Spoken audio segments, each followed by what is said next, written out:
இரட்சகராகிய இயேசுவின் நாமத்தினாலே விஜிஎம் ஊழியத்தின் சார்பாக வாழ்த்துக்களை தெரிவித்துக் கொள்கிறோம். இந்த நாளினுடைய தியானத்திற்காக நாம் எடுத்துக்கொண்ட வேத வசனம் லூக்கா சுவிசேஷம் அதனுடைய 2வது அதிகாரம் 10வது வசனம் இப்படியாய் சொல்லப்பட்டிருக்கிறது.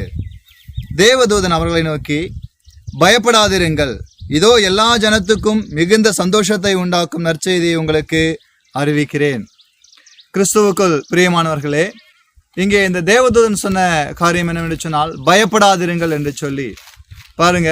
இன்றைக்கு அநேக ஜனங்கள் இன்னைக்கு தன்னுடைய வாழ்க்கையை குறித்து, தன்னுடைய வாழ்க்கையினுடைய காரியங்களை குறித்து பயந்து கொண்டிருக்கிறார்கள். என்னுடைய வாழ்க்கை எப்படி போகுமோ, என்னமாய் முடியுமோ என்று சொல்லி யோசித்து தங்களுடைய நாட்களிலே பயந்து வாழ்ந்து கொண்டிருக்கிறார்கள்.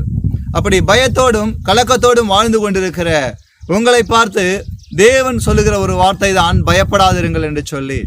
நம்முடைய தேவன் நம்மோடு கூட இருக்கிறவராய் பாருங்க, கிறிஸ்து ஆகிய இயேசு என்னும் அந்த இரட்சகரை நமக்காக இந்த உலகத்திலே அவர் அனுப்பி வைத்தார். நாம் ஒவ்வொருவரும் பயத்தை விட்டு கலக்கத்தை விட்டு ஒரு விடுதலை அடையும்படிக்கு, நம்முடைய பாவ வாழ்க்கையை விட்டு விடுதலை அடையும்படிக்கு இந்த உலகத்திற்குள்ளாய் அவரை அனுப்பி வைத்தார்.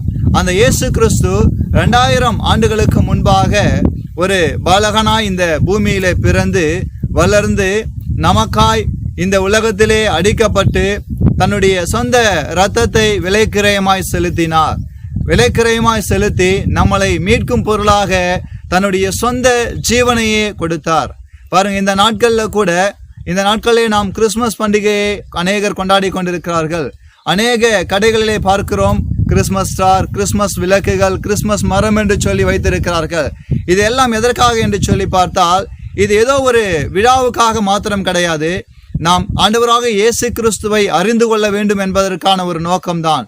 பாருங்க, நீங்களும் ஆண்டவராக இயேசு கிறிஸ்துவை அறிந்து கொள்ளுங்கள், ஆண்டவராக இயேசு கிறிஸ்துவை விசுவாசியுங்கள், உங்களுடைய வாழ்க்கையிலே அவரை ஏற்றுக்கொள்ளுங்கள். நீங்களும் உங்களுடைய வாழ்க்கையிலே விடுவிக்கப்படுவீர்கள். எல்லா பயத்திலிருந்தும், எல்லா கலக்கத்திலிருந்தும், எல்லா பிரச்சனையிலிருந்தும் ஆண்டவராக இயேசு கிறிஸ்து தாமே உங்களுக்கு விடுதலையையும் ஆசீர்வாதத்தையும் கட்டளையிடுவாராக. ஆமென்.